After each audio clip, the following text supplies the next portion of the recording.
Let's now explore approval seeking and validation seeking for nice guys, how it destroys their relationships and their confidence, and what they can do differently. This is part two of our Nice Guy Recovery series. After coaching people pleasers for like 10 years now, I've seen that they work on an operating system that constantly backfires, causing all the things that they're trying to prevent, like conflict, rejection, low self-worth, and loneliness. In this video, we're going to talk about how you can rewire that system so that it stops backfiring on you. So if you're a nice guy or a people pleaser, I want you to start understanding that you have this operating system, something that was conditioned from childhood and reinforced thousands and thousands of times ever since you were young. You've had it for so long and used it for so long that you're not aware that some other way could even exist, that you're starting to think about it. It starts with a basic urge to avoid discomfort and conflict, any sort of social disharmony. That's the kind of baseline framework of belief system. So the fact that you're starting from there already significantly limits your decision-making options. From there, you move into a basic methodology. Either seek approval and validation from others, that is, find other people to like you and tell you that you're a good person, or avoid disapproval and invalidation. Very similar technique where you go about trying not to upset other people and trying to not make them think of you as a bad person. From this methodology comes the tactic of hiding your flaws and trying to impress people with real strengths or pretend ones.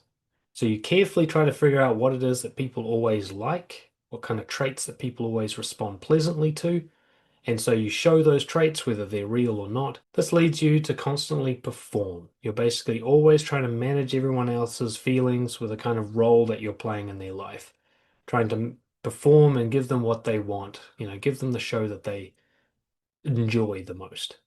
And as this happens and you expect your rewards and you don't get those rewards you expect, you start to build up resentment. This resentment makes you feel like you're doing everything right, but it's not working. So you go back to the drawing board to think, well, maybe I should do even more of it. Of course, if you want to go deeper into everything we're talking about in this series, make sure to grab your copy of the Nice Guy Recovery course. It's completely free. The link's in the description or the comments below. So this operating system basically achieves two main things. They're not what you're trying to achieve, but this is what happens. It destroys your self-confidence and it kills anybody's attraction for you. I don't just mean romantic, but even the kind of interest and love and respect that comes from a friend. Now, the reason it destroys your confidence is because you are never backing yourself. You're always a reaction to other people. They're always leading, you're always following. And for that reason, you can't trust yourself. It creates an anxiety, a chronic, compulsive anxiety, because you're never really making decisions. You're just reacting to people in a way that you hope they will like, which means when you look forward into the future, you're not looking forward into a person that you can trust.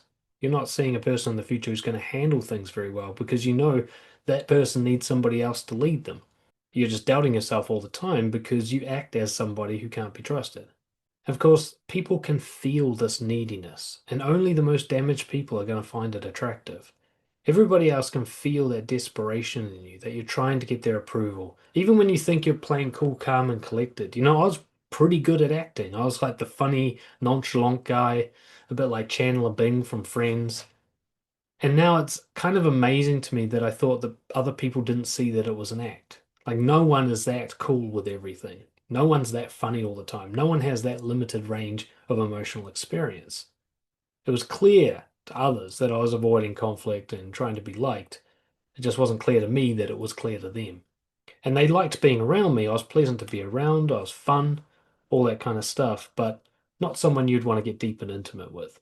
Let's contrast that operating system from what I'd call integrity, which is living in accordance with your core values and principles. And this is the biggest conflict or cognitive dissonance in the nice guy mind is he tries to tell himself he's a good person, but he's constantly breaching his own integrity. He's dishonest and deceptive and breaks his own principles. So he has to constantly try and reconcile that with being a good person and lie to himself about what he's doing. A person of integrity, that man never has to lie to himself about what he's doing. He never has to justify his behavior to himself or anyone else. The nice guy's constantly telling himself stories about what he's doing. Valued living is self-guided. You act, you don't react. You've already decided what you're going to do regardless of what the other person's reaction's going to be. Whereas a nice guy decides on their reaction first and then works backwards to try and achieve the reaction they want. The man of integrity is a leader. He goes first and then sees what happens, whereas the nice guy imagines what will happen and then comes up with a plan to manage that. A man of integrity is highly respected and attractive. Now, he won't be liked by everyone like the nice guy will be, but he will be loved by some and absolutely hated by others. He will be polarizing because he'll be a very strong personality. And I don't mean that he'll be obnoxious necessarily, but that he will not wiggle to suit somebody else. He won't compromise to make the other person feel comfortable. So you either have to be okay with him being like that, or you have to be aligned with him. Otherwise, you can't be around him. Whereas the nice guy is like a chameleon. He will adapt to any environment he's in. He will be whatever it is you are most comfortable being around. That doesn't mean he'll be what you're actually attracted to, but you won't mind being around him. Like sitting on a beanbag chair. It's nice, but you wouldn't marry it. Most importantly, the guy of integrity is willing to lose. He's willing to lose outcomes, results, approval from others. He's willing to not get the result in order to be okay with himself. He's willing to take a risk. He's willing to get hurt. The nice guy's not willing to get hurt or even uncomfortable. He's not willing to lose anything. He is obsessed with control. He must get what he wants, which is approval and validation. And there is nothing too low for him to do in order to achieve that. Now, the problem most men have when they're on this operating system is at some point, usually in their 20s or 30s, they realize this operating system doesn't work. They've been trying it for a long time. It was okay as a kid. It kept their crazy parents in order or stopped them from getting bullied. In high school, at least, it maybe created a few friends or avoided getting ostracized, but by the time you get into adulthood, it really starts to break down. It just doesn't work very well. You either don't have relationships or you have relationships that are very dysfunctional and unsatisfying. The problem is the guy tries to fix this system while still working within the operating system. So his solution is just do more of it. When he sees that being nice and pleasant and hiding his emotions doesn't work, he tries to be even nicer and be even more impressive and hide his emotions even more effectively. He just doubles down on the thing that doesn't work because occasionally it seems to work and he thinks he just needs more input to get better results. Rather than seeing that it's never really worked, it's just sometimes he gets pleasant outcomes and he thinks that that's a good life. And really, it's just instant gratification. See, it's not possible to break out of the system if you keep prioritizing your comfort, because the system's all built around making comfort happen. Of course, it doesn't actually create comfort. You have a very uncomfortable life. It's very unpleasant the way you're living. But every now and then somebody smiles at your joke or says that you're a good guy, and that's enough juice to keep you going. You're looking too much at the short-term comfort rather than long-term quality of life. You're sacrificing being the guy you want to make somebody smile right now. And you're not seeing the cost of making that sacrifice so many tens of thousands of times. You avoid conflict because you think it's bad for connection, but this operating system is flawed. Conflict is necessary for connection. You can't have a deep connection without occasionally butting heads with somebody. You have to find those disagreeable points to work through them in order to get deeper. And because you won't allow those points to happen, you just can't get deep with people.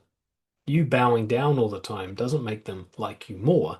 It just makes them comfortable right here and now so that you can relax. You're basically trying to prevent emotions rather than experience life. And in preventing emotions, all you do is stop life from happening. You're kind of dying while your body still functions. Remember, if you're really ready right now to make these kind of brave changes, get in touch, dan@brojo.org, to have a look if there's any free trial coaching sessions available this month. I want to finish with a story. The guy I was working with, we'll call him A to keep him anonymous. He was a classic nice guy in a marriage. So some nice guys struggle with women, some get married or are constantly in monogamous relationships. His wife just couldn't seem to be pleased, and every time she was displeased, he just dialed it up. He bought her lots of gifts. He rushed around trying to do everything, so she never had any tasks around the house to do. He always tried to win her over, essentially. And whenever she was upset, he would just double down on whatever tactics he was using. And he was getting really frustrated and resentful because she seemed to like him less and less as time passed, even though by his measure, he was getting better and better at doing these amazing things that occasionally got a pleasant reaction from her. So his relationship worsened the harder he tried, and it didn't occur to him until much later to think that maybe him trying was the problem. his best performance wasn't good enough. She was hypercritical, she never satisfied, and yet he kept on doing the same old thing.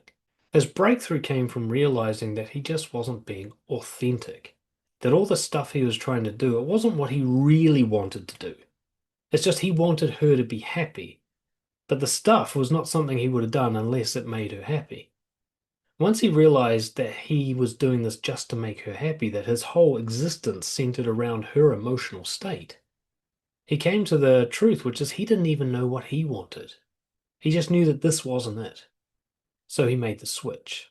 He started putting aside managing her feelings for her and decided instead to prioritize what he wanted to make his life high quality. The marriage didn't survive. Too much damage had already been done. He had lost her respect. She resented him greatly. He resented her greatly. And he had lost himself. There's kind of no coming back from it when it's that damaged. But now they have an amicable co-parenting situation going, and he has moved on to dating wonderful women and being himself while he does it, showing her his true feelings, his desires, his preferences, and not trying to win them over anymore, at least not too often. He's understood that putting himself first and embracing that conflict is actually what's best for everyone in the long run. That it actually is what's best for his partner and his children and anybody else. That sometimes being a man means upsetting people now to get the big picture healthy. And on that note, make sure to watch the next video where we're going to talk about how to be a confident man.